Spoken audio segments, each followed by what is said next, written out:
I was driving through northern Arizona when my GPS died, my phone overheated, and a storm rolled in so fast it felt manufactured. The highway disappeared under fog, and the only place with a light on was a rundown place called Ridgeway Motel, its red neon vacancy sign blinking like a dying heartbeat. I wasn't planning to stay, but the storm made the decision for me. Inside, the front desk clerk barely looked up.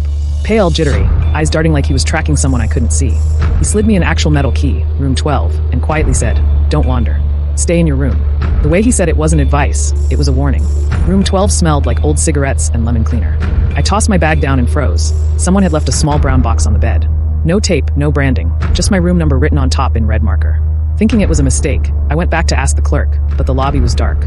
Abandoned, like he'd vanished the second I turned my back. Back in my room, curiosity won. I opened the box.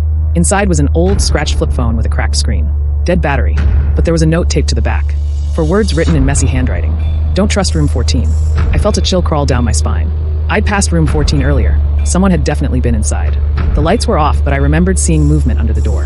I told myself it was nothing and tried to sleep. Around 1:10 a.m., I heard footsteps outside. Slow, measured. They stopped right in front of my door. Then came 3 knocks, soft, but heavy enough to rattle something inside me. I stayed quiet. Another knock. Then a whisper. "You have something of mine." My stomach dropped. I hadn't told anyone about the box. The whisper came again, lower, like someone smiling through their teeth. Room 12 opened the door. I grabbed the box, shoved it in my bag, and backed away. The next sound made my blood run cold, the metal keyhole turning. Someone was trying to unlock my door.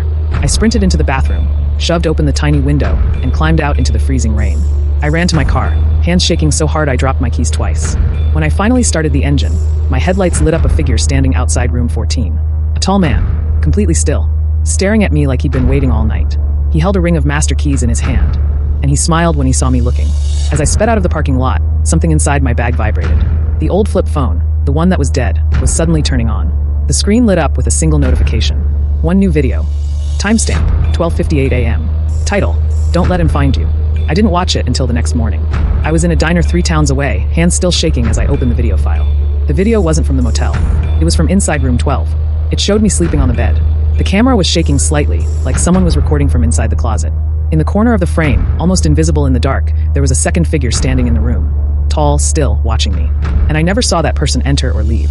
But the part that really made my skin crawl wasn't the figure. It was the end of the video. The camera panned down, toward the floor, toward the small brown box the motel left for me. The lid was slightly open. Inside, underneath the phone I'd taken, was something else. Something I never saw. Something missing. And written on the inside of the box, barely visible unless you were inches away, were the words, "Return it before he does." I checked the box again that morning. The phone was there. The note was there. But whatever else was supposed to be inside was gone. And someone out there thinks I have it. And they're still looking for me.